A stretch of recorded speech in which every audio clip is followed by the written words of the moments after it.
அதிமுக பொதுச் செயலாளர் எடப்பாடி பழனிசாமியை விமர்சித்த அண்ணாமலைக்கு அதிமுக முன்னாள் அமைச்சர் செம்மலை பதிலடியை கொடுத்துள்ளார்.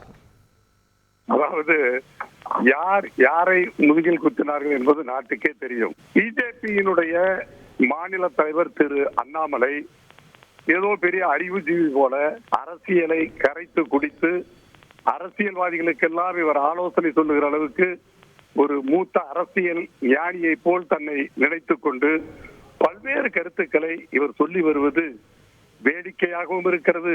அவர் அளித்த பேட்டிக்கு எங்களுடைய கழகத்துடைய பொதுச் செயலாளர் எடப்பாடியார் அவர்கள் கோவை விமான நிலையத்திலே தக்க பதிலடி கொடுத்திருக்கிறார்கள், பதிலை சொல்லி இருக்கிறார்கள்.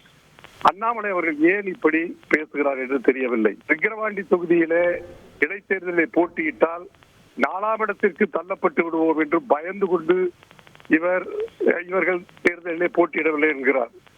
அனைத்து அண்ணா திராவிட முன்னேற்ற கழகத்தை பொறுத்தவரை தேர்தலை அஞ்சுகிற இயக்கம் அல்ல என்பது அவருக்கு தெரியாது. ஒரு சொல் கொல்லும், ஒரு சொல் வெல்லும். அதாவது எதிரியாக இருந்தால் கூட அந்த சொல்லுக்கு சொல் அவர்களுடைய வார்த்தைக்கு பதில் வார்த்தையாக நாகரிகமாக அவர்களுடைய பதில் எப்படி என்ன வார்த்தை உபயோகிக்க அந்த வார்த்தையை தான் நாங்கள் உபயோகிப்போம். விக்கிரவாண்டி இடைத்தேர்தலிலே அனைத்து இந்திய அண்ணா திராவிட முன்னேற்ற கழகத்துடைய வாக்குகள் பாமகவுக்கு பிஜேபி கூட்டணிக்கு அதாவது பாமகவுக்கு தான் விழும் என்று சொல்லுகிறார் என்று சொன்னால் நான் பகிரங்கமாக கேட்கிறேன், அண்ணாமலைக்கு வெட்கம் இல்லையா, சூடு சொரணை இல்லையா?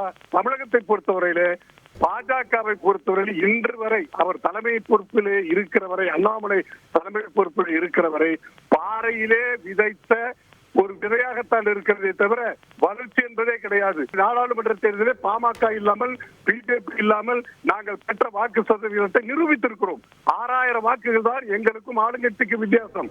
எனவே நாங்கள் இனிமேல் எங்களுடைய வாக்கு வித்தியாச சதவீதத்தை நிரூபிக்க வேண்டிய அவசியம் இல்லை. இந்த தேர்தல் முறையாக நடக்காது என்பதால் தான் நாங்கள் இந்த புறக்கணித்திருக்கிறோம். எங்களுடைய இலக்கு 2026 சட்டமன்ற தேர்தல் தான்.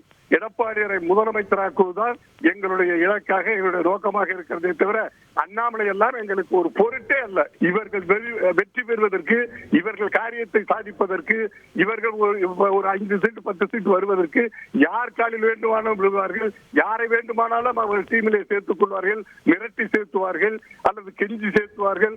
அப்படிப்பட்ட நிலைமை எங்களுக்கு இல்லை. நாங்கள் எந்த காலத்திலும் திமுகவுக்கு திமுக இல்லை. செய்திகளை உடனுக்குடன் தெரிந்து கொள்ள உடனே சப்ஸ்கிரைப் பண்ணுங்க.